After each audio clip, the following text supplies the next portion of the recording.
Yeah. Sorry. That's okay. Shall I get started? Please do. Yes. Okay.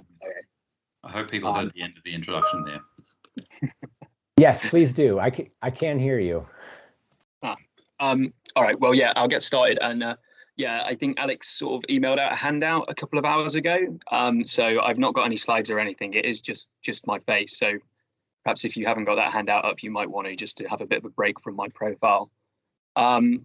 And obviously, thank you very much to you, Alex and Ben, for organising this and for accepting me to speak. This is the first presentation of this kind that I've done as a PhD student. So I'll sort of try to speak with all the charisma and the persuasion of the other speakers, but, you know, do bear with me. And I thought, given that it's a weekend, it might be good to sort of move away from talking about work, which obviously we've done a lot this last couple of days, to talking about leisure. And so the title of what I'm going to talk about is Free Time Isn't Working. And I confess that 50% of that title comes from the fact that I like the pun. And I somewhat appropriated it from that 1979 billboard by the Conservatives when they had sort of people queuing outside of the benefits office and it said Labour isn't working. So I mean, I like the pun perhaps more than the Thatcherite policies. But I should make clear that, you know, because I like the pun, I think the ongoing case that's being made for a greater proportion, sort of more equal shares of free time, is very much a good thing. And I sort of will touch on why. But the other 50% of the motivation for the title represents like a genuine concern I have. And I guess that can be summed up as something a little bit like this. Let's say that we begin with the objective of establishing an entitlement or a right to leisure. And I'll just sort of use those words interchangeably. And I realize that that's a kind of ambitious starting point. But let's say that we begin with a right to leisure. Giving people free time might not necessarily be the best way of achieving that objective. And the reason for that is that free time is not actually valuable for its own sake. Its value is sort of wholly contingent upon what people choose to do with their free time and what they're able to do with their free time. So giving people a claim to free time in itself doesn't actually necessarily guarantee that they have anything sort of intrinsic value at all. And over the next kind of 45 minutes or so, I'm going to try and thrash that out. So you can see from the handout, it's kind of 4 or 5 steps to my argument. So I'll begin by talking a little bit about this sort of supposed entitlement to leisure that I take as my starting point. And I'll kind of set out how many seem to see that entitlement as being satisfied by free time. I'll then make this case for why I think that free time doesn't have any intrinsic value. And that's the first problem. Then I'll identify the second problem, that I think even its instrumental value is limited. It's sort of giving people free time alone doesn't necessarily provide people with everything they need to spend that time in a worthwhile way. And then I'm going to spend sort of 10 minutes or so, maybe kind of taking us through some other conditions and resources that I think people need in addition to free time to make the most of their leisure or their lives away from work. And in the conclusion, I'm going to put forward a tentative proposal. And I stress at this moment in time, it is a tentative proposal for a sort of alternative conception of leisure or way of thinking about leisure, which might give us a normative justification for those additional conditions and resources that I identify. So this is a normative presentation. It's kind of working in the realm of liberal political theory, but I think so. There's a lot of Marxist political theorists who've talked a lot about autonomy in their free time, or free time and autonomy over time as well, influenced by the likes of Andre Gors. And I actually think, although they would probably like to think that their views are quite different to what some liberal political theorists are saying, I don't think that their views are actually substantively that different, except for being slightly more radical. So I think there's some food for thought for people that are interested in that kind of literature. And I'm also going to thrash out some potential policy proposals as well. So hopefully there's a little bit for everybody. So for the last sort of couple of days, you know, as we've seen from this conference, we've kind of seen the way that work is very much on the agenda, and that people are talking about, you know, the future of work and potential automation, as sort of Otto was just acknowledging there. And I think that one potential consequence, or one indeed consequence, of this revitalized interest in work is a burgeoning interest in leisure as its opposite. There seems to me, at least, to be a growing recognition that sort of governments and employers appreciate how our life outside of work can be and is valuable. And it's not necessarily thought that that's just sort of a private business anymore. It's sort of acknowledged that social practices, government policies, the way that people work affects what we do and what we are able to do with our lives outside of work. So, I mean, I think that I could have given you a plethora of examples, and probably the discussion of the 4-day week yesterday is enough to convince you that we're at least talking about this. But just as a sort of a bit of a different kind of example, I decided to have a look on the website for Indeed before I sort of joined Otto's presentation this morning. So, and Indeed is this jobs website, right? They list jobs on their website, and they have these adverts about how they're going to, if you get a new job, it's going to complete your life and stuff. Yet they've also got like several pages on their website dedicated to work-life balance, and you can like search for jobs according to like what's going to give you the best sort of work-life balance and how can you make the most of your life outside of work. So, I mean, it seems to me on that basis that like if even the companies that are making money by advertising jobs to us are sort of thinking about leisure and acknowledge its importance, it feels as if that's at least on the agenda, that there's a case that citizens might be sort of entitled to leisure. And there's a recognition of that in a way that perhaps, or to a degree that there might not have been sort of 50 or 20 years ago. So, as I say, that might be a little bit of an ambitious starting point, but I want to take that as sort of accepted. I want to say that we accept that there's a genuine case that people have this kind of entitlement or right to leisure in some way. And I want to assume that like that policymakers and employers and sort of any of the stakeholders you can think of might have a sincere commitment to realizing that entitlement. And finally, sort of as I touched on when I was talking about Indeed, that I want to do so on the basis that there seems to be some recognition that that leisure is something that's valuable to us, that it's something that's worthwhile, there's something about our lives away from work that's important.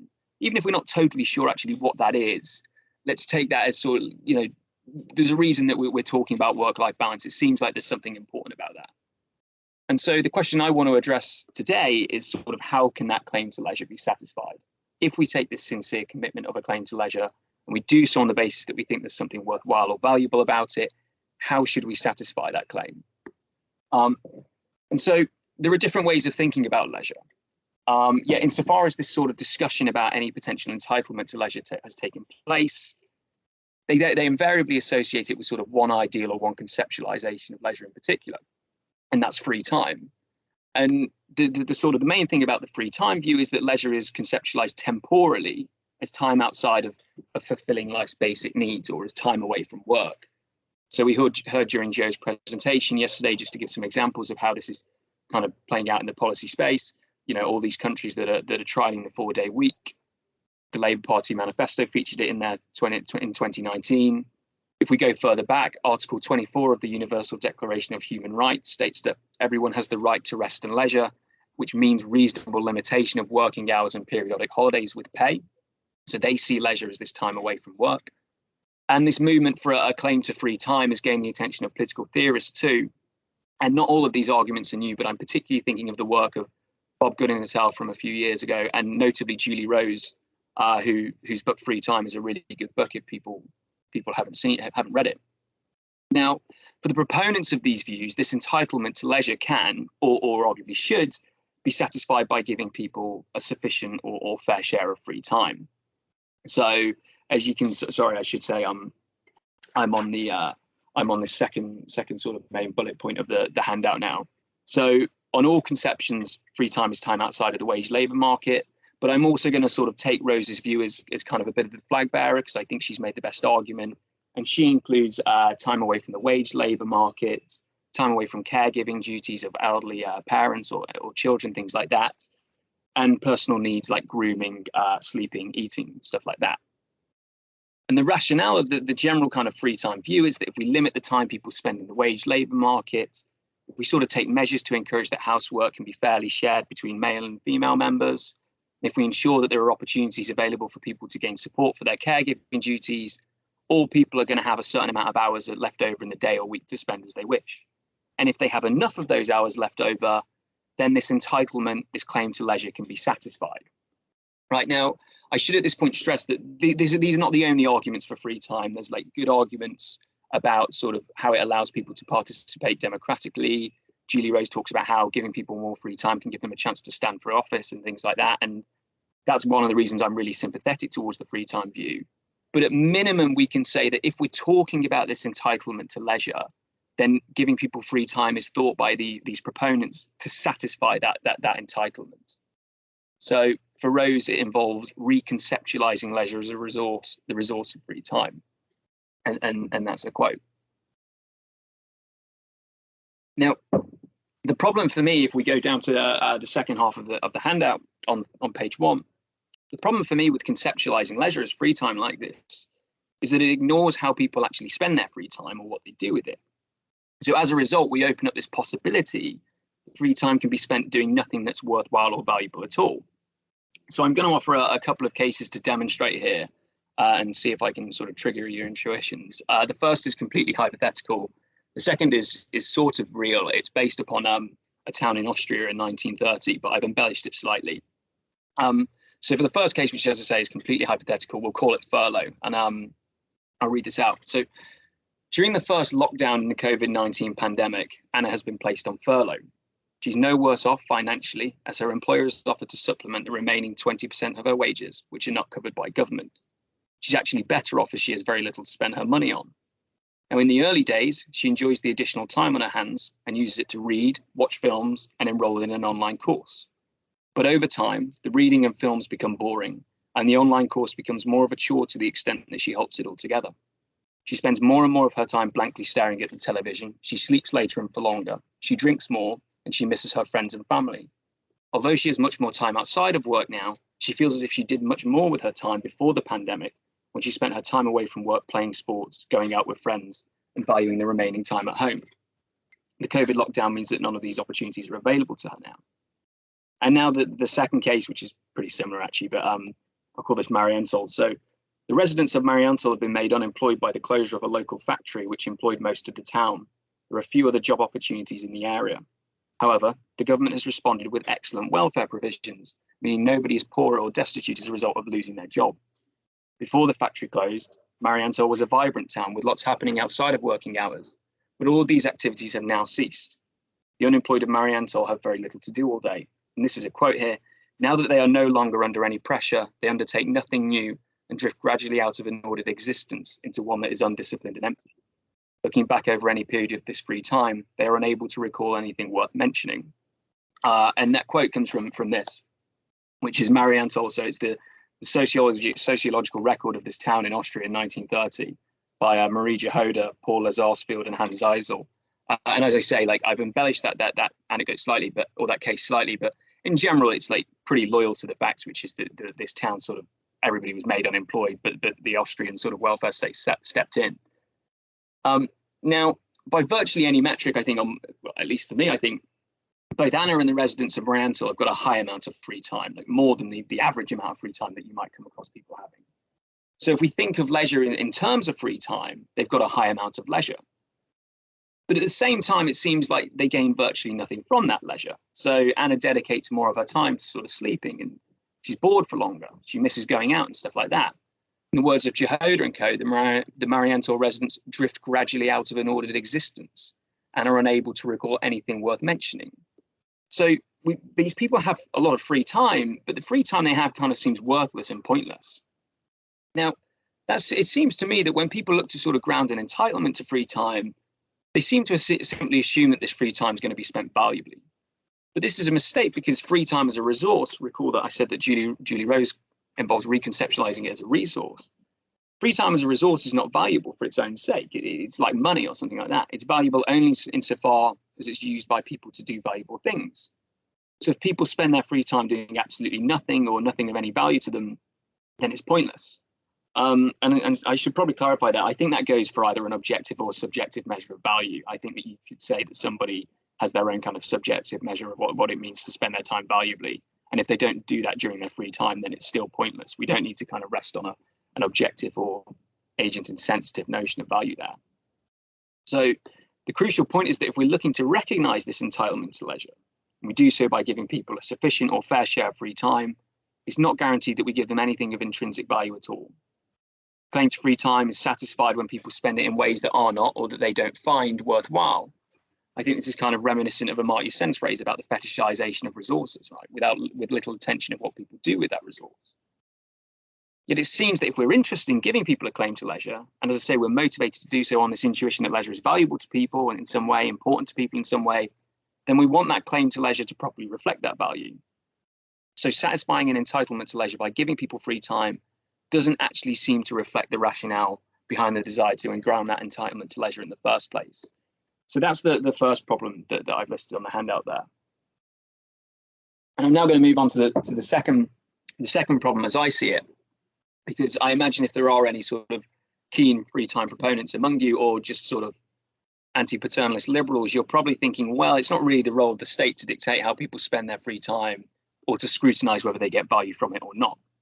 You know, the purpose of giving people free time is precisely that it enables people to spend that time as they wish.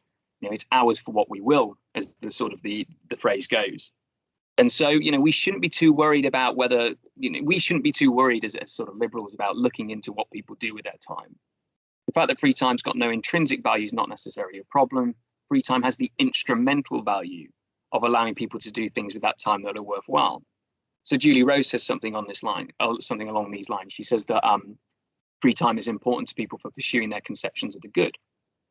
Yeah, I think this is an issue that leads to my second worry with the free time view, which you can see on the handout. And that's reminiscent once again of Sen's criticism of distributing resources, I should say. Namely, because free time is not intrinsically valuable, establishing an entitlement to free time alone might not actually be sufficient enough to give people the means to spend that time doing things that are valuable for their own sake. So there's this issue about what people do with their free time, but there's this further issue. If we just give people free time, there's this issue about what people are able to do with that time. Even if the free time proponent is right that free time's value is instrumental, giving people a claim to free time doesn't ensure they have access to the other resources and conditions to actually make the most of that time or to spend it in a worthwhile way. So this kind of came out in the furlough case, particularly where, you know, Anna had a great degree of free time. She was okay financially, but she wasn't really able to do anything with it. So it seems to follow that even the instrumental value of free time is contingent on the availability of other conditions and resources which allow people to make the most of that free time. Now, I suspect that there are about three of these other conditions and resources. And I'm going to go through them now, but I'll probably just, because I haven't got a PowerPoint or anything, I'll just quickly take you through what I've said so far. So I started with this kind of view that, you know, people are into the political theorists and policymakers might be interested by satisfying a claim to leisure, aim to do so by establishing an entitlement to a sufficient or fair share of free time. They then said this causes a problem that free time is not intrinsically valuable. So if we're motivated to argue for an entitlement to leisure on the intuition that it's important or valuable, giving people free time doesn't necessarily seem to satisfy that motivation. And then I've suggested that this potential instrumental value of free time, that it allows people to spend that time doing things they judge to be valuable, is still dependent on certain other resources and conditions. And as I say, I'm going to now turn to what I think those other conditions might be. And as I say, I think there's three, but I'm very much open to suggestions here, very much open to the challenge of the three, but I'm also open to proposals that there might be more. So we're turning over the handout at this point. We're going to page 2. And so the first is leisure infrastructure. So it seems like to spend people's free time valuably, they need activities that they can do during their time. They need things to do with that. They can't just sort of sit about and literally do nothing. Now, some leisure activities can obviously be done very easily, like reading and watching television, for example. If you're fortunate enough to have a television, which like most people in the UK are, then if you want to watch television, you just turn it on. But other activities, including a lot of activities that people actually do for their leisure, require the provision of some sort of infrastructure in order for people to undertake them. I think broadly this infrastructure kind of falls into two categories, so space and transport. So initially, and I think more kind of like importantly perhaps, people need the spaces where they can participate in leisure activities. So if I want to play football, I need a football field to play on, or a park to play on, something to play on. If I want to listen to live music, I need a concert hall or venue to go to, right? Without these spaces, it seems impossible for people to do the activities. And I suppose it should also be emphasized that those kind of spaces have to be kind of fit for purpose. So I can't play football in the music venue. Now, on top of that kind of spatial element, people need the transport infrastructure to access these activities. So it's no good having a football pitch if nobody can get to it, right? And probably that's going to require some sort of form of public transport, because naturally not everybody necessarily has the private means. Although theoretically, I suppose you could put the spaces within certain accessibility of everybody without transport. Now, naturally, it's going to be impossible to provide people with access to every kind of leisure activity under the sun. So, we're not going to think here about, okay, let's just give people infrastructure to do everything that we could possibly imagine for their leisure. But it doesn't seem unreasonable to me, at least, to expect sort of a minimal amount of choice. It doesn't. So I'm going to say here that there's sort of a minimal amount of number of activities that are available through the infrastructure and a minimal variety of activities. And that seems to be because like our ability to gain value from our free time is constrained if the options about how to spend our time are severely limited. So let's take an example again of the COVID-19 lockdown, and we can go for personal examples this time. I imagine that everybody pretty much like me was at some point or another, or for long spells, actually quite bored during the pandemic when they were stuck indoors. Yet that doesn't seem to be because the government was like stopping what we were able to do, because obviously the government prevents us from doing various things that are illegal, irrespective of whether there's a pandemic anyway. Seems like the reason we were so bored was because, well, probably a variety of reasons, but at least one of the main reasons is that the number of options and the variety of options available to us were really constrained. You know, we had to stay indoors, very limited ability to do things. So it seems to me that there needs to be, as I say, a certain number and a certain variety of opportunities available for people to make the most of that free time. And therefore they require the infrastructure for those activities to be actually available. Now, I should say, this is quite reminiscent of Joseph Raz's claim about autonomy and the morality of freedom, which is like actually just a bit of a coincidence. I kind of like read that again recently after and thought, oh, that's similar to what I say, although obviously he said it first. The other thing that I should say, actually, no, I'll move on to that. Well, oh no, sorry, yeah, I was going to say I'm happy to be pressed about kind of what that minimal number is. But the short answer is I'm not really sure. I think it's probably like the more the better, but I'm happy to sort of chat about that a bit more in the Q&A if people have thoughts about that. Now, one thing I'll say about this infrastructure is it seems, fortunately, like at least in the UK, and I'm sure in sort of a lot of Western Europe as well, much of this infrastructure is already available in the form of things like green space, sporting facilities, leisure and cultural centres, things like that. But understanding that it's necessary for people to make the most of their free time also gives us the theoretical tools or the instruments with which to call for its protection and fair distribution. All right, so on the protection side, recognising that this infrastructure is necessary for leisure can justify defending it against threats and commercial interests. Just to give you one example here, I was thinking about Liverpool Council have fairly recently set up a principle called the agent of change. Now, basically what was happening before was there's a lot of music venues in the centre of Liverpool. There's also a lot of housing developments and blocks of flats and things like that. And developers kept on building houses near to music venues. And then the people that newly moved in would complain about the noise pollution late at night from either live music or from people going out and drinking and dancing or whatever. So this agent of change principle requires developers to take certain measures to ensure that their like apartments and blocks of flats are soundproof.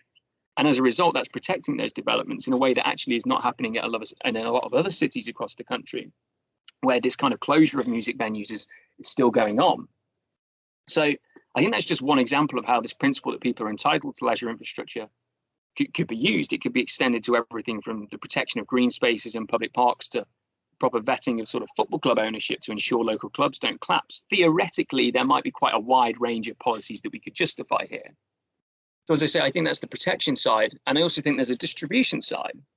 So when we think about when we recognize this importance of leisure infrastructure, it gives us the tools to also recognize that much of that leisure infrastructure might not necessarily be available equally to all.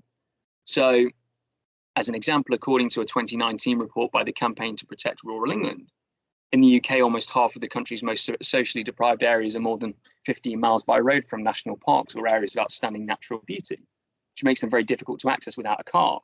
And that's for people that are generally least likely to own a car. So there might be sort of various inequalities in access to infrastructure that goes on terms of income, and particularly sort of when we're thinking about sort of what's really popular in British politics at the moment, like regional disparities and place and things like that. So yeah, so to summarize here, so the first thing that I think that we need in addition to free time, to make the most of that free time, is infrastructure. And I think that we need a sort of an access to a minimum range of activities, so infrastructure that gives us an access to minimal range of activities, sort of minimal number as well. And that recognition of the importance of infrastructure can also sort of give us the tools with which to campaign for the protection or the development, for the protection and the fair distribution of those leisure activities. So now I'm going to move on to the second condition on the handout. And I'm calling this, call this leisure skills.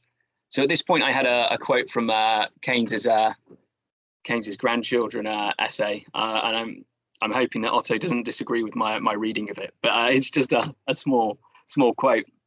So this is when he's talking about people working as little as 15 hours a week, and my interpretation of it, at least, was he thought this was a good thing. But he warns at the same time that, and I quote, "There is no country and no people who can look forward to the age of leisure and of abundance without a dread. We have been trained too long to strive and not to enjoy." And around about the same time, Bertrand Russell was calling for a 4-hour working day. He was calling for it rather than forecasting it. But he also says, and I quote, "It is an essential part of any such social system that education should be carried further and should aim, in part, at providing tastes which would enable a man to use leisure intelligently." So both those thinkers kind of recognize something that I think comes out in the Furlow and the Marianthal cases as well, right? Which is free time can actually be quite difficult when people don't know what to do with it or how to make the most of their free time. And this is something that Joe touched on yesterday as well. He sort of mentioned that there's a decent, or I think he said a small, but there's a constituency of people when they're polled who say, well, we're pretty averse to the 4-day week because we don't know what we do with the extra time. You know, and I think Joe was sort of said, well, he found that a bit sad, but it seems a fair assumption that actually, particularly in a very work-based society, people need the skills to make the most of their free time. And those skills aren't necessarily something that we can all just take for granted. They might need an element of cultivation. So I've got a quote here from Marta Nussbaum as well, which I'll perhaps leave out, but you know, she talks about how we assume that young girls just have the capability to play, but that's not necessarily true. They need to cultivate that capability. Likewise, Juliet Shaw, in her excellent book, The Overworked American, says that the ability to use leisure is not a natural talent, but one that must be cultivated. And she warns that without proper maintenances, our leisure skills will atrophy. So she says, this isn't just something that applies to children. Juliet Shaw is very conscious that people work a lot, and therefore that they might lose the ability to make the most of that free time. So as I say, there seems to be this idea that perhaps people need some sort of ability or some sort of like leisure skills to really make the most of that free time. Now, it's a little tricky to flesh out exactly what the policy implications of this might be, but I guess we can gain an idea by thinking more closely about sort of what those leisure skills may look like. So here I'm sort of hazarding a bit of a guess, but it seems to me like people need an idea of what activities they find worthwhile or valuable and wish to do in their leisure. So let's imagine that we have somebody who's raised in a household where they just watch TV all the time. And they don't put, like, their family love watching TV, but they don't personally like watching TV. And they're brought up from the age of like 4 or 5, and they every evening during their free time, they just watch television. When they finally leave home, they get loads of free time and they think, what shall I do? And they're sort of very habituated. They naturally, instinctively think that they want to watch television because they haven't been exposed to these other activities. That's not actually something that they find valuable. It seems like actually if we could give them the opportunity to taste new activities and to see what they enjoy, they might well do something else. So it seems that people need the chance of exposure to different activities to understand and gain a reasonable idea of what they find valuable. And it also seems like people need to learn how to do certain activities in order to make the most of them. Many leisure activities require some mastering. They're not immediately valuable if one's not learned how to do them. So, I mean, I don't know how to play the clarinet. And if you gave me a clarinet now, I can't imagine it would be enjoyable for very long because I don't know how to play it. Similarly, I can't imagine that playing tennis with people who are much better than you are is very fun. I suppose that we could ask Emma Raducanu's opponents, but so on this basis, it seems like providing people with worthwhile leisure doesn't just involve giving them the spaces and the activities, doesn't just involve giving them the opportunity to find out what they enjoy, but it involves giving them the skills to actually cultivate the ability to participate and make the most of those activities. I mean, I appreciate this might seem far-fetched, and I probably should have said actually as we're working our way through the handout, I think the conditions that people need probably do get a little bit more sort of ambitious or become bigger claims. But it doesn't actually seem necessarily too far-fetched, and I'm happy to be pressed on this a little bit in the Q&A if people have sort of thoughts. But so, you know, at the moment, it's available, like many of these sort of leisure skills and this leisure education, so to speak, is available to some children. So children are given the opportunities to try out art, theatre, music and sports in schools, cultivate skills in those areas.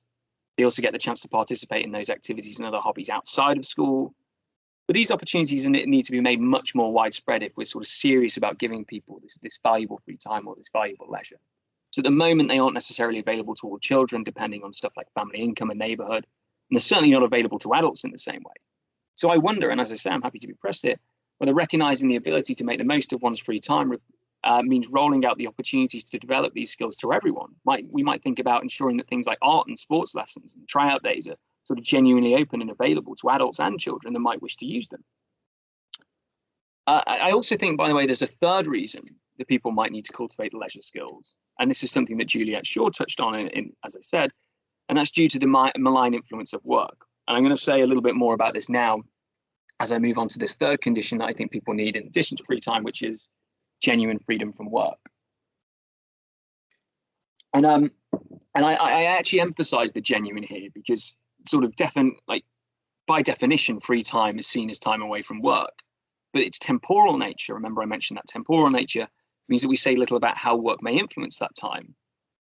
So given that leisure is work's opposite, it seems that if people are to find value away from work, then they need to be properly relieved of the pressures and influences work can mount. Yet often work can influence our free time in ways which make it more difficult for people to spend that time valuably. So one example of this is that thoughts and stresses about work might continue to affect people in their free time, which I suspect is sort of all too common right in the era of 24-hour emails and work phones, in which sort of theoretically people could always be working. But I think it can also go for sort of more general work anxiety as well, right? Like the Sunday blues as somebody worries about the commute in the morning, or evening anxiety ahead of a big meeting. And the point here is it's difficult for people to make the most of their free time when the threat of work looms over them in that way. Allowing people the opportunity to make the most of their free time involves not only sort of drawing this clear line between free time and work so that people don't have to reply to emails, which I think is surely something that like Julie Rose and any kind of free time proponent would agree with. But it also involves giving people the skills and sort of the psychological capacities maybe to switch off from work. And I think that's what Juliet Shaw's talking about.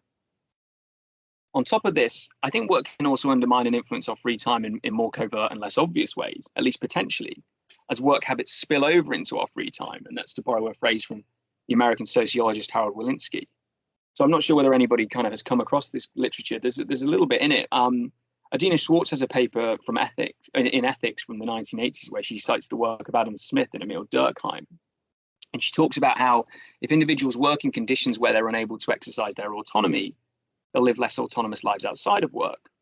So given that we spend so much time in work, she thinks that the habits, the sense of self that we develop during work can kind of become constitutive of our person as a whole. Now, this might sort of like spill over into leisure, or the same phenomenon we might be able to see in leisure. And it's worth emphasizing that there's been surprisingly little sociological research into this, either for or against. But what evidence there is seems to suggest that there might be some support for this theory. So in the 1980s, Karen Miller and Melvin Cohn found causal evidence to suggest that the empowerment, the routinization, and simplicity of work affects how intellectually focused people's leisure activities are.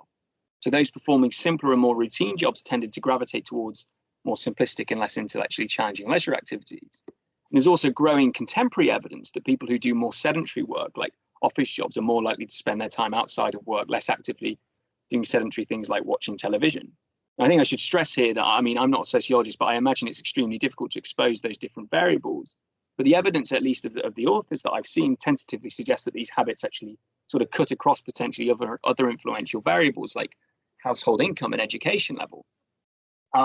Now, when I first sort of found this out, I was a little bit surprised. I thought it might be the opposite, right? You spend all day sitting in an office, you think, oh, well, I'll go out for a run or something. But apparently that's not the case. Apparently we can become very much habituated, or at least potentially become very much habituated by what we do in work.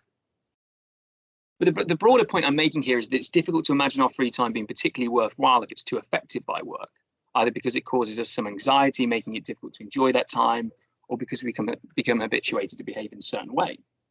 And so it seems like we might be able to justify on that basis giving people genuine independence from work in terms of policy. Now, naturally, that's going to be sort of justifying that genuine cutoff that I talked about between work and free time, where people don't have to reply to emails. But it might also justify bolder policy proposals, like giving people the skills to stop their work from affecting their time outside of it, potentially even introducing regulations that prevent people from sort of doing certain things. Maybe their work has to have a certain amount of autonomy. Maybe they can't sit down for too long.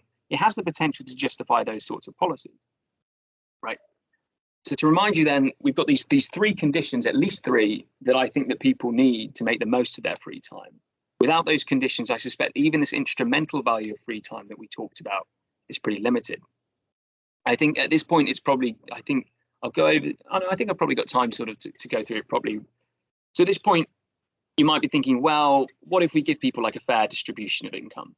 and wealth. So what if we twin that fair distribution of wealth and income with free time?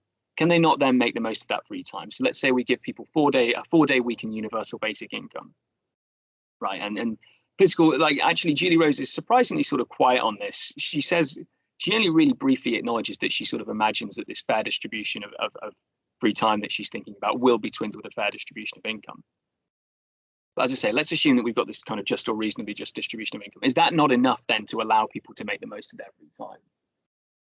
Well, actually, I'm not convinced that it is. I don't think a decent income or fair distribution of income and wealth can appropriately substitute the specific provision of the conditions I just ran through. So particularly here, it's not clear that a fair distribution of income and wealth, or a UBI, something like that, can justify the public goods that were present in the leisure infrastructure and leisure skills that we might need. So many of the leisure facilities that people require, sort of sports centres, public parks, local buses, are public goods. As many of you will be aware, sort of liberal theorists have had like a notoriously difficult time arguing for the provision of public goods in kind of a liberal framework. People like Jonathan Kwong, who's probably working at a more ideal level of theory than I'm thinking about here, but he sort of says, well, you know, if there's a just distribution of resources, then those public goods will probably come into fruition themselves. So, for example, if people really wanted a local music venue to listen to music, they'll come together and they'll sort of pay for it, or it'll materialize one way or another. But I'm not really sure whether that's necessarily the case. And B, I wonder if we're taking this sort of entitlement or this right to leisure seriously, and if we're recognizing that leisure infrastructure is important to fulfilling that, or to giving people the ability to make the most of their free time, why would we want to leave it up to chance? Why give people the opportunity or the possibility that this infrastructure might not necessarily be available, rather than simply guarantee the infrastructure?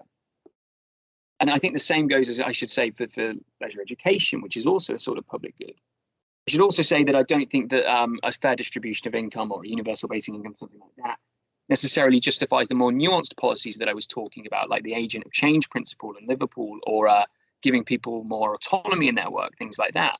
So it's not clear necessarily that even if people did have it, even if there was a just distribution of income and wealth, and we paired that with a fair share of free time, it's still not clear to me that that would guarantee that people had all the conditions they needed to make the most of their free time. So I've been speaking for like quite a while without a PowerPoint, so I'll just sort of go through what I've said and then I'll kind of wrap up with a conclusion.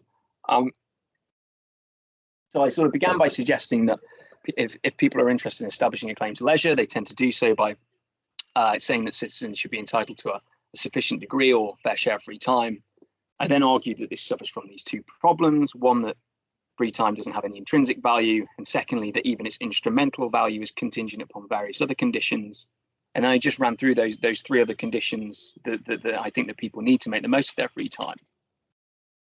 And then I said that I don't think those conditions can necessarily be substituted by just distribution of income and wealth, or a universal basic income, something like that. So sort of to conclude, to wrap up, I sort of want to think about how we might justify these policies in another way, or how we might want to think about how any entitlement to leisure can be satisfied in a way that better reflects this motivation for that entitlement in the first place, that leisure is something that's valuable and worthwhile. Now, it's possible that one option might be to simply argue for a kind of more inclusive notion of free time, that, for instance, entitles people to the conditions that they need to make the most of their free time or to spend it valuably. So Julie Rose kind of touches upon this idea, although I should say she doesn't go through the conditions that I've talked about today in anywhere near as much detail.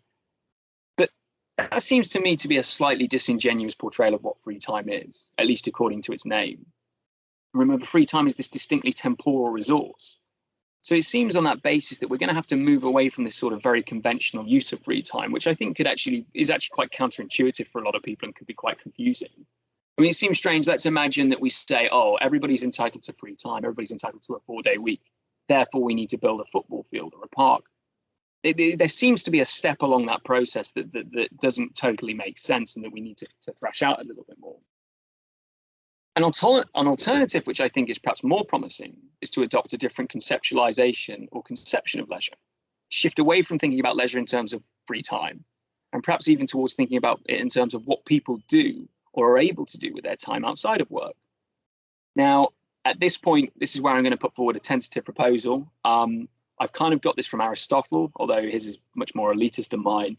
But you can also see it in the work of 20th century leisure philosophers, Sebastian de Grazia, Joseph Piper to an extent.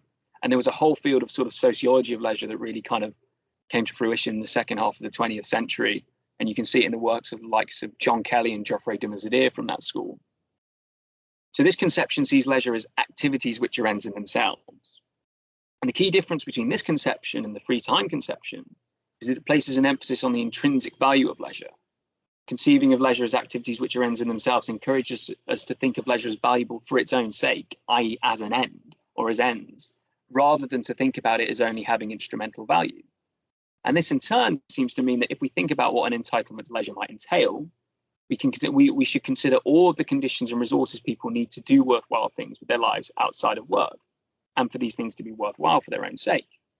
So therefore, it seems to have the potential to justify this wider range of leisure policies that I was talking about, things like leisure infrastructure, leisure skills, potentially even regulations that require people, that protect people from the perverse habits of work. And so, sort of in summary, if we begin with the assumption that leisure is something that's worthwhile or worth promoting, conceiving of leisure as activities which are ends in themselves seems to respond to the shortcomings of the free time view that I recognise. Not only does it revise our conception of leisure into something that's intrinsically valuable, but it seems to justify this more demanding bundle of conditions and goods that people need beyond free time to spend their lives away from work doing sort of intrinsically valuable things. Yeah, that's me.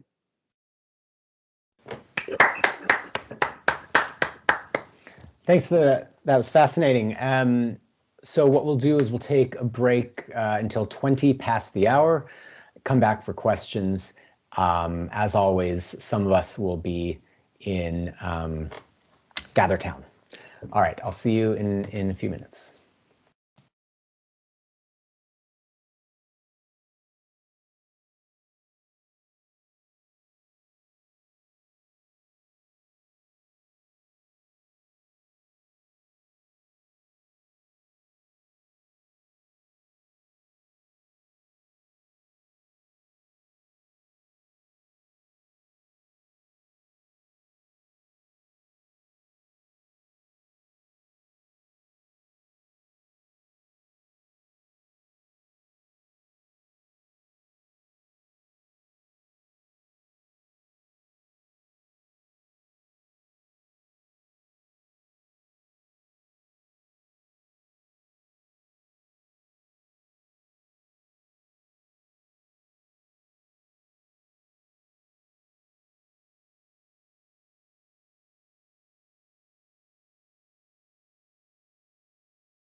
All right.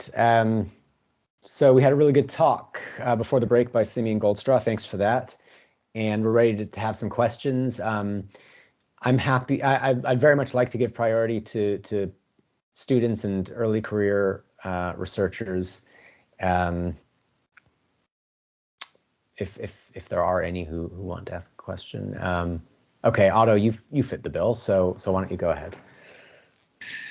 Thanks. Great. So I really enjoyed that. It really stimulated a lot of ideas. And I guess I have two questions. First one regarding the categorization. So, one of your key categorizations was between leisure infrastructure, leisure skills, and then the work. How did you rephrase it anyway? Work detachment or something like that. So as I wonder if, in terms of divisions, it seems to me that the third category could be pretty much subsumed under the first two.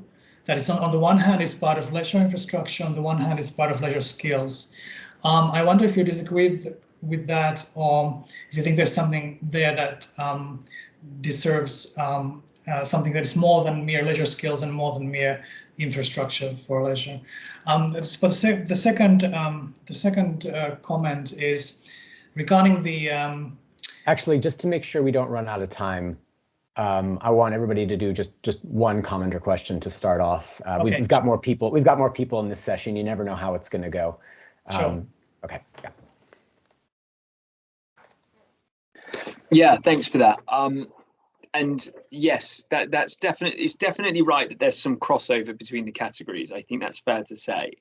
I should also perhaps say that third category, genuine freedom from work, which is a little bit more ambitious, the kind of the chapter in my thesis, which is along these lines, that kind of originates from being a sort of more genuine kind of freedom.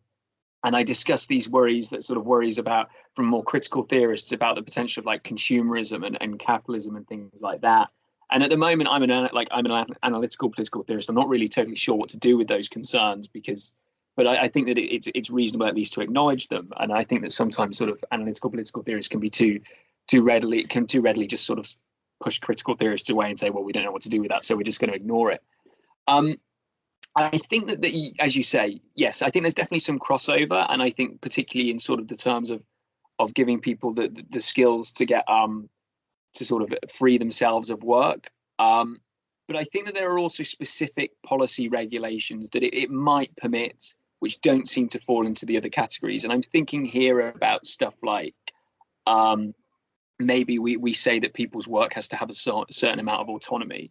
Now, I appreciate there are other normative arguments for that, but you might think that the other normative arguments don't stand up, but you might say, well, actually, the normative argument in terms of leisure does stand up, and we need to give people more autonomy. Likewise, maybe sort of, I mentioned perhaps people don't sit down and work for too long. There seem to be, again, other arguments for that, but it doesn't seem that they necessarily fit clearly into these kind of leisure skills and leisure infrastructure categories. So yeah, I mean, I definitely think there's some crossover, but there might also be like a good justification for adding that additional category in. All right, let's go with Graham next, please.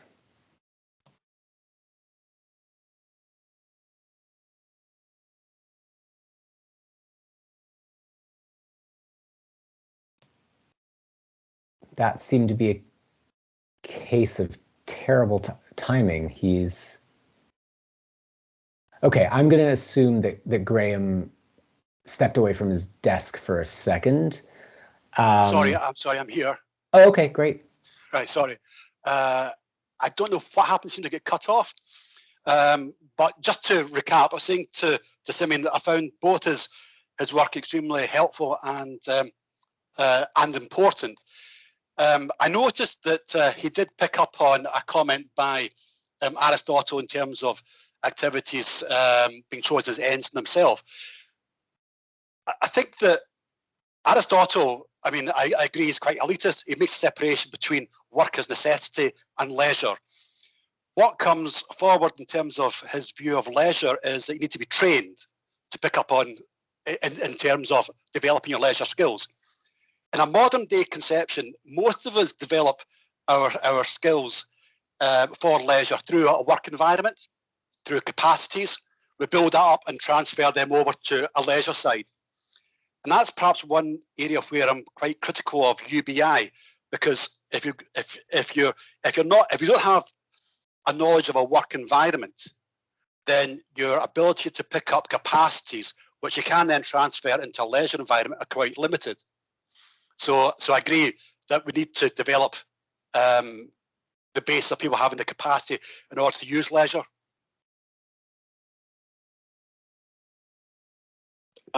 Yeah, can I say that I agree? Do you want me to sort of say more than that to that? No, that's. I mean, I think that's exactly one. Sorry, if I can perhaps add another question, which relates to if we view leisure as being the ability to have a form of freedom, you pick up in terms of some aspects of both resource allocation and ability of choice.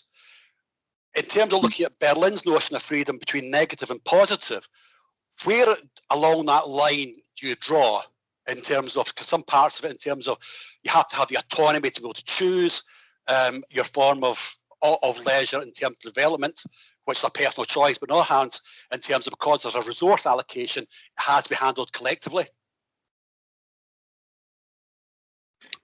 That's an interesting question. That's a good question.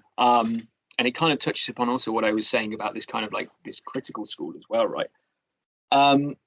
I could cop out here and say that I'm very sympathetic with the capabilities approach, and I'm not sure whether the capabilities approach kind of aligns perfectly on Berlin's spectrum. I mean,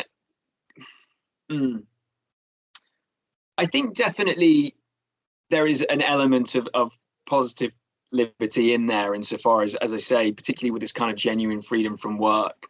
I think there is this fear that if we just sort of leave things to people as they are, then they might not necessarily be able to get the most out of their leisure. But I think that it's also possible that one could kind of advocate for more specific conditions and resources, such as like the specific provision of public goods, whilst kind of like being more sympathetic to the negative liberty view. I think, so for instance, I don't think necessarily that if you kind of are you like negative liberty, you necessarily have to be a resource theorist where you just think that we only distribute resources rather than distribute I think you could perhaps be a welfare theorist and still also sympathetic with the negative liberty view. That's kind of an incoherent answer because I've not thought of that question before and I perhaps need to process it a little bit more. But I will think about it. Thank you. Sorry, I can't offer sort of more on that. So we'll go with Kay next. Hi, I really liked your talk, and I agree totally with your conclusion that leisure involves more than just free time. I have a worry. It's quite remote, but I'm from Germany, and so the German Democratic Republic, so the east part of Germany, they were big on supporting leisure time, kind of in the way you're imagining it, maybe. However, there was, of course, a limitation to what activities were supported. For example, it would not offer activities that were associated with capitalistic culture, like golf. Though, admittedly, that's certainly something you might probably can omit. But, there were certain ways to control people by being in control over what kind of leisure activities were offered. And so on the one hand, of course, you want the state to be supportive of leisure, but on the other hand, on the spectrum, there seems to be reason to think that state shouldn't be involved too much, right? Should be, yeah. Does that make sense? And I was wondering, where you would locate the state on the spectrum, more or less in the middle, maybe. Yeah, I think that's it's a really interesting question. So, I mean, the first thing to point out is that Western states also limit people and what they can do with their leisure, right? So, for example, pretty sure in the UK, bare knuckle boxing is like illegal, I think. If not, then you can imagine some sort of variant of that. Now, it seems like that's much more legitimate, right, than sort of banning golf. But I guess, I guess the argument might be, so I sort of talked about this minimal amount of like things that like choice that people need. And I sort of said, I think that my kind of cop-out answer is the more the better. It seems like you could kind of come up with some sort of criteria and say the more the better, but we're going to use this criteria to exclude certain things certain practices that we think are either harmful or dangerous. Now, it seems to me, so like in the case of sort of the German Democratic Republic, like the sort of activities that they were excluding because they were thought of as capitalist just doesn't really seem very kind of justifiable by like reasonable grounds of what we might allow or not allow. Whereas it seems like, preventing people from bare knuckle boxing, maybe that's like more justifiable, right, on paternalistic grounds. So I think there's this interesting thought about how leisure might be used to control people and sort of restricting what people do. But I suspect that there's like a kind of reasonably grounded normative criteria that you could perhaps like generate that would allow sort of, where you could say, look, the more leisure activities, the better, but let's exclude some because they do seem like they're harmful. Maybe it would just be on the basis that like it's harmful. And that might sort of create debates about paternalism and stuff like that. But yeah, probably harmful if anything. Thank you. Let's have a question from Darren next. Thanks, Simeon. That was a really interesting talk. I wanted to ask you maybe if you could say a little bit more about how the idea of rest plays into everything you're talking about here. I don't know, maybe this isn't something that you've thought about a lot, that's also fine. But I remember you sort of mentioned it early on in the talk that, part of what's included in having access to more free time is also time to, sleep and attend to the various sorts of, tasks and activities that one needs to do to sustain life. And that's kind of not really in the domain of leisure. I mean, I think probably commonly as well as like the way you talk about it. So I was just curious, like, I don't know if you've thought about how rest comes into this. I think at points it sort of seemed like you were arguing that instead of entitlement to free time, we should be focusing more on essentially protection of leisure. But then how do we ensure that there's also time for rest? Yeah, so sort of actually thinking about rest is like one of the things that's kind of really motivated this sort of argument that I'm making, because I thought about, so you imagine you have somebody who like works a really difficult job where they, massive physical and psychological exertion. Let's say they do a 12-hour day, and then let's say, they find an hour at home to sort of fulfill their basic needs. They have 8 hours sleep, and then they have 1 hour left over in the day. But like that 1 hour, they only have the capacity to like just rest and basically sit down and watch TV and not really think about it. Like, I think part of the motivation for this project is kind of thinking that's not really like leisure or what we want to argue for, right? So that part of the motivation is to think that maybe rest in those kind of like switching off terms isn't what I have in mind. But but what you're saying here is, I need to be careful not to overlook that as well. And I think this is really perhaps where it's kind of important to say, I'm not saying abolish free time. As I said, I think that the free time is good for a lot of reasons. One of those being sort of the ability to participate democratically.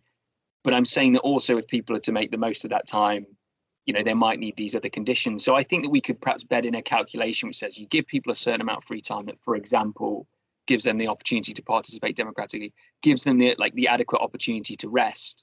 But we also, when we're thinking about like those calculations of how much free time people need and the other stuff that people need, we put in this additional time and these additional resources to like do more active stuff as well.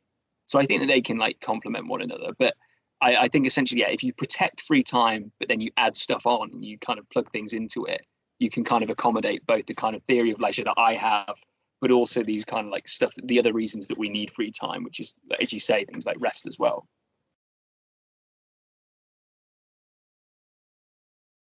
All right, great. Let's hear a question from Alex. Thanks so much for that presentation. It covers, I think, a really interesting point and approaches the topic from a different angle to what I've seen. So I wondered if I could ask you about something sort of tangentially related, and if it's too far off your radar, then that's fine. I've seen arguments that you shouldn't use redistribution as a way to increase leisure because there's something kind of endemic in capitalism, there's some sort of built into the nature of capitalism, and maybe it's Martin Luther's fault or something. But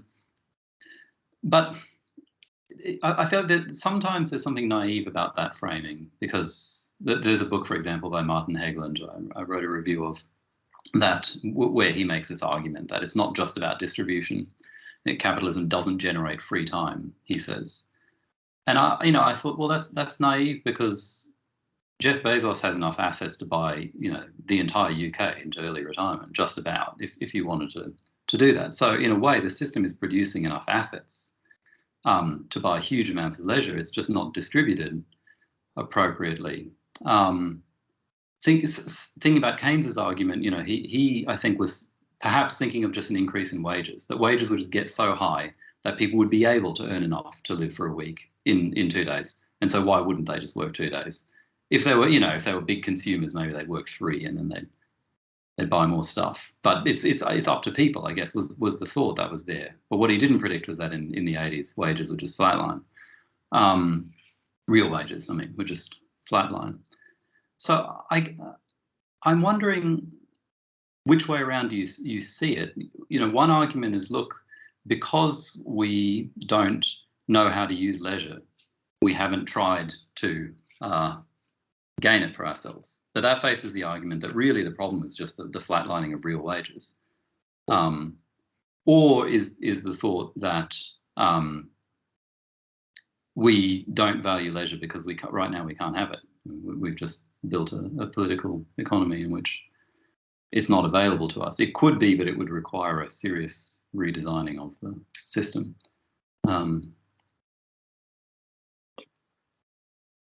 But that was my question. Yeah. I suspect that I think that that we don't value leisure because we can't have it. I think there's there's always an element of kind of like conservative bias here with like the human condition. I was thinking this yesterday when we were asking Joe about the 4-day week, and somebody said, well, why, you put forward all these brilliant proposals about why we don't do it. And he, about why it's so good. So why don't we do it? And kind of the answer seems to be, well, people are kind of pretty inherently like conservative, right? And they like sort of in their general kind of attitude, like lowercase c conservative in their general attitudes towards life. So kind of this idea of a 4-day week seems like quite a radical proposal, and people might think, oh, well, that presumably comes with problems. And you might similarly think, so you talked about, for instance, Jeff Bezos could sort of like buy everybody into like early retirement, and we have like more than enough resources to give people like more leisure. It might be just simply that the reason that we haven't done that is because like that's not the way that things operate as they are, and kind of we have this kind of almost conservative instinct to kind of keep things the way they are.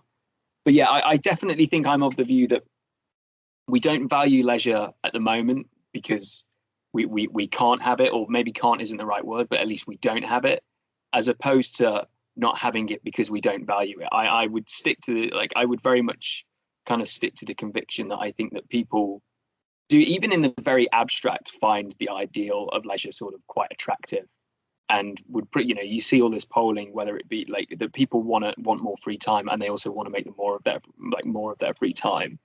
But I think that there's a difference between kind of asking people in the abstract whether they want something and like putting that into kind of like action. And I suspect it's the putting it into the action where people are a bit more conservative and maybe a little bit scared.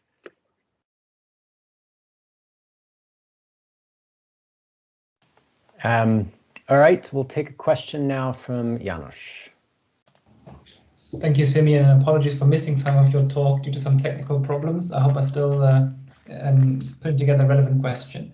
So I was thinking about some foundational categories that you're offering in the end, namely the idea of activities as ends in themselves. And I wanted to maybe provoke a bit and say, well, couldn't that in a sense supersede the other conceptual resources you're using, right? That in the end, what you're saying is people aren't looking for free time, they're looking for activities as ends in themselves. But once you say that, doesn't that kind of mean that what we now conceive of as a job or as work could count as such too? I mean, we're looking here at a room of people who are sitting together on a Saturday.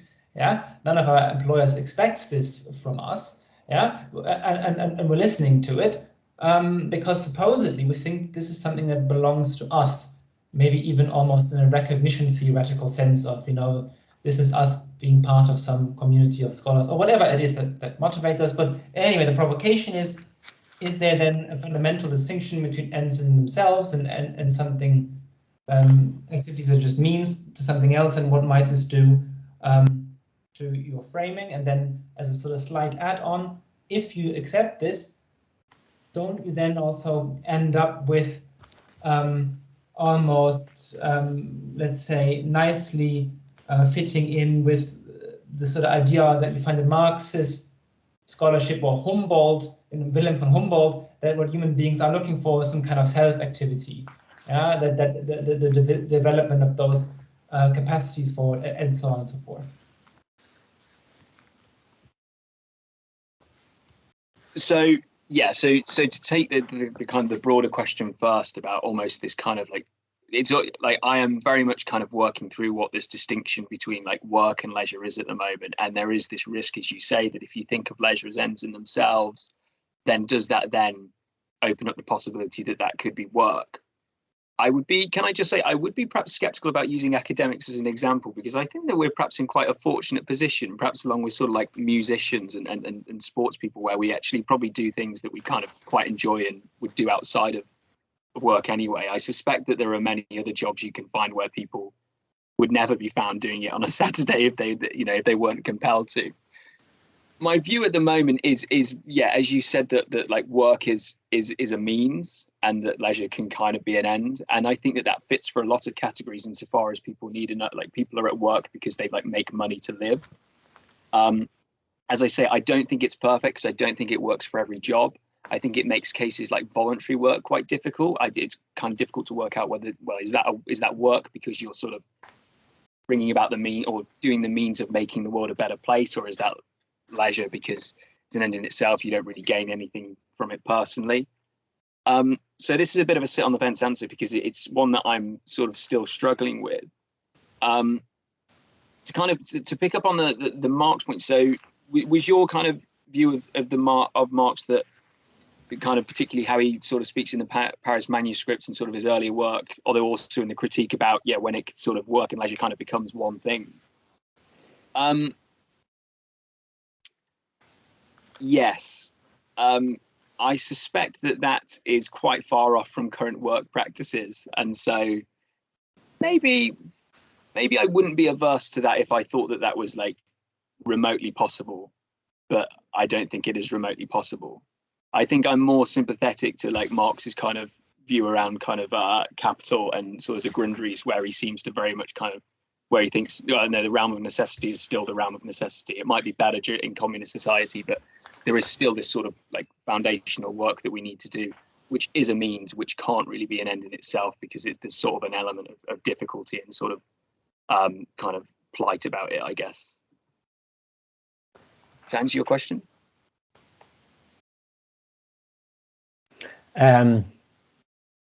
Let's go with another question from Graham. Yeah, I think it was, I know it's coming up in the next speaker, but in terms of the division between work and leisure, I think I also recognise that work is socially constructed and economically determined. I think it's possible to narrow it down to its core. And for me, the core of it is necessity. And a thing that I find quite interesting and difficult to try and work out is why in the global north do we continue to work beyond necessity? In the global north, we're quite rich as a place. We might only need to work for about 2 or 3 days, but for some reason we do work 5 days.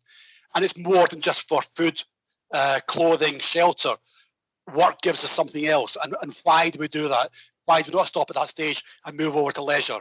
So I think that's an important division. I suspect that it's because we're caught up in capitalism, that we're caught up in commodification. We want to buy a new TV every year, want to go on holidays to south of France, elsewhere, that we have these values are more important than the development of leisure as in terms of capacities. Yeah, I mean, I'll say 2 things about that. I think the first thing is perhaps to be conscious that sort of what is necessity very much has a social element, right? I mean, Adam Smith talks about this. So necessity in the global north is kind of different to necessity in the global south, perhaps. We need mobile phones now. That is an absolute necessity. We didn't need mobile phones 20 years ago. So I think that, and I think that perhaps partly explains why there hasn't been this kind of curbing back of work the way perhaps Keynes forecast, right? Because, we found new needs that we have. But I also think that you're right. There might be this interesting kind of relationship between work and leisure about the fact that like our desire for leisure and likewise sort of consumerist elements of leisure encourages us to work more, which is perhaps a bit ironic. But yeah, I think that's a pretty, I agree with that observation, I would say. Great. Let's hear from Otto once again. Great. This is actually the question I really wanted to ask, and so this is sort of like similar to what Kay was saying earlier, and also what Janos mentioned Humboldt. So I guess the question here is in terms of you asked at some point, why should we leave things up for chance when we can guarantee them, right? And so this seems a very compelling argument, but once we bring in certain trade-offs, it's no longer 100% clear what the answer should be. So I mean, you can think of crowding out effects. You can think of, okay, so if we engage in a massive guarantee program, we'll sort of like, we have no room for anything else. Basically, like it's Kay mentioned East Germany, and like similarly, like in Soviet Union, you had like a ballet theater in every village. That's kind of public infrastructure, but not necessarily even like the people didn't really care much for that. Maybe they did, maybe they didn't, but that's a very sort of active way to provide it. So in terms of, if we take something like a million point about cultural experimentation seriously, which also is reflected in Humboldt's vision of cultivation of virtue and character, you need like a space for developing these things. And I think also Keynes as a liberal would be sympathetic to this, is the idea of you need time and practice and habits, and you need to have a space for experimentation and learning. And in some sense, the desire to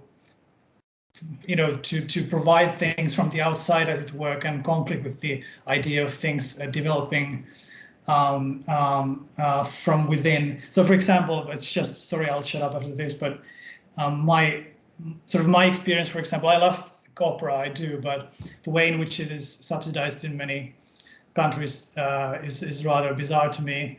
It's explainable by class reasons mostly, I believe, but there's the wonderful Yes Minister clip about Sir Humphrey and the minister discussing subsidization of opera.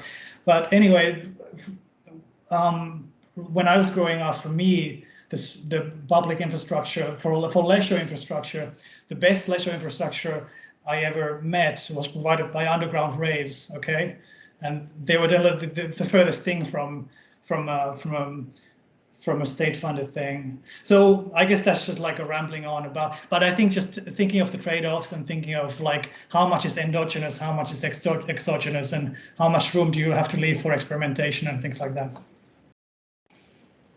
Yeah, so so the basic thoughts very crudely is that maybe even if we accept that these kind of like, for instance, perhaps minority tastes and various tastes need to be accommodated, and majority tastes as well, it might not necessarily be best coming from the state, and we should like give people sort of space to cultivate their own interests and things. Yeah, and I mean, obviously you mentioned various people. The one that comes to mind for me when I think about that argument is actually Hayek justifies like passing money on to like basically like dukes passing money on to their children and stuff like that. And he's like, well, you know, they shouldn't have to work or anything because they're going to cultivate like minority interests and stuff like that. Which I kind of think is interesting. I think so. The way I would speak to that is that I would say that I don't think we necessarily have to think about this entitlement to leisure as being sort of centralized by like governments. I think that we have to think about this sort of entitlement or right to leisure as being something that governments recognize. So it might actually prove that, like, for instance, the best way to like deliver it a lot of the time is even by the market. Like a lot of the time, the market might be like more than capable of delivering it, but the government kind of plays a safeguard role or whatever, where, well, if the market doesn't deliver it, then they sort of step in, or, you know, like, so I came with like the agent of change policy as an example. Like the music venues were being sort of provided by the market and by this kind of like general, you know, private sort of exchange of money, but in order to protect those, then the local council stepped in with like the kind of the policies that protect them. So I think that it's possible that you could see the government playing a kind of more and less interventionist role in this. And like, you know, it might be that actually, particularly with leisure, where there is sort of profit to be made for like private companies, like actually they do a lot of the work, but then the government can play sort of some safeguarding role. I don't think we necessarily just have to think about it in terms of a very kind of centralized system, although that might also be like one way of doing it. But as you said, it perhaps comes with like concerns as well.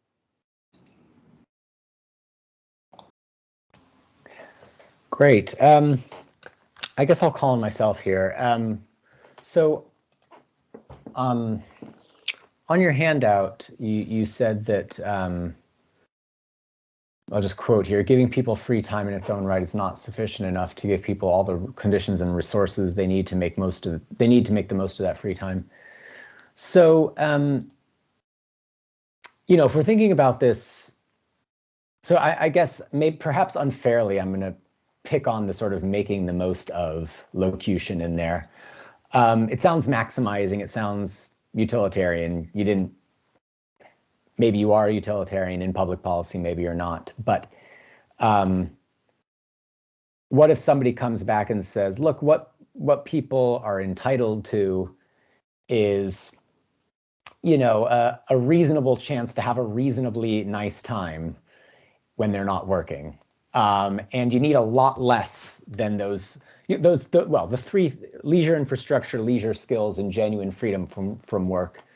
You need sort of some of them, but we need not go overboard here.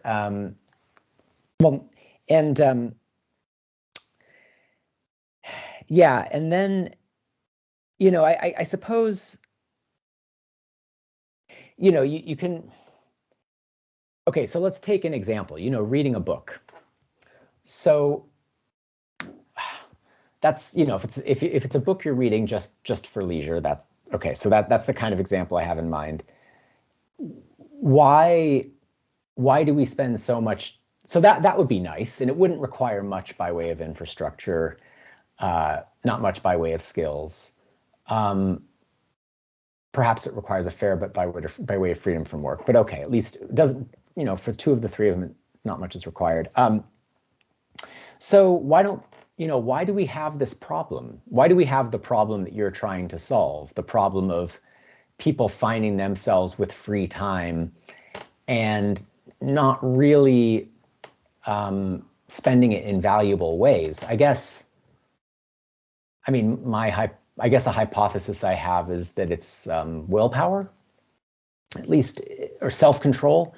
Maybe of all the things that we need to sort of provide people with, it's the tools that are necessary for self-control. That was rambly. I only just came up with the question. I didn't have a chance to tidy it up before presenting it to you. But anyway, there it is. No, I take the point, and I worry it might be a very good one and may pose me a few challenges. So I should probably say there's like a presumption of like, yeah, very much sort of welfareism. Can I ask, what would be the rationale for not maximizing people's welfare, let's say, or like what would be the rationale for not giving people as much as making their free time as worthwhile as possible? Is it that there might be sort of a trade-off with other goods, or just that there'd be a trade-off with other goods? Yeah. Okay. I suppose it depends kind of like what that trade-off is, which is like it seem I think I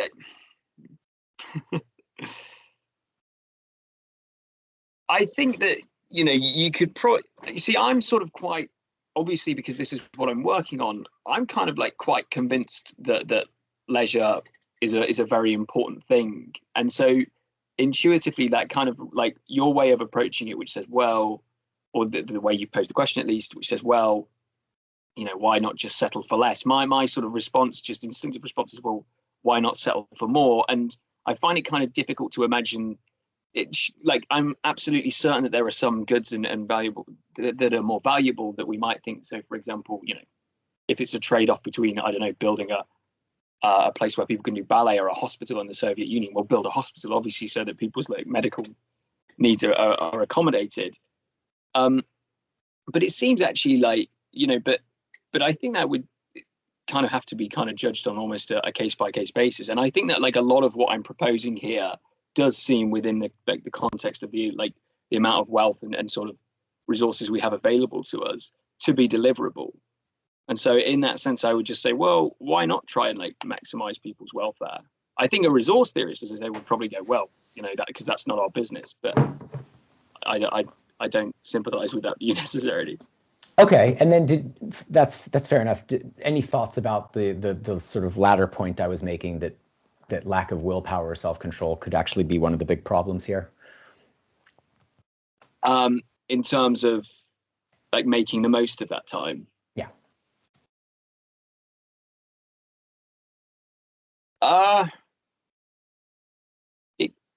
It could certainly be a part of it, but I don't think it's necessarily sort of like the whole thing.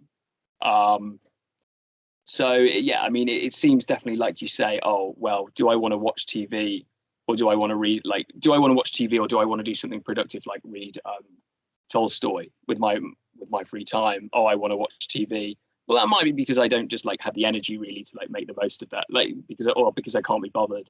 But it also might be legitimately that I'm absolutely exhausted from work and I just can't bring myself to reading Tolstoy and engaging with him psychologically, like in that way. So I think that, yeah, willpower could well be a part of it, but it seems to me like there are kind of other things that are going on there as well, and that like that's not the issue alone. Does that answer that question? Sure. Yeah, that's absolutely great. We've come to the end of the session, so there's nothing left to do but to once again thank Simeon for a really engaging talk. Thank you. Those questions were really helpful. So this is the break for some of us lunch, others, I don't know, breakfast, tea time.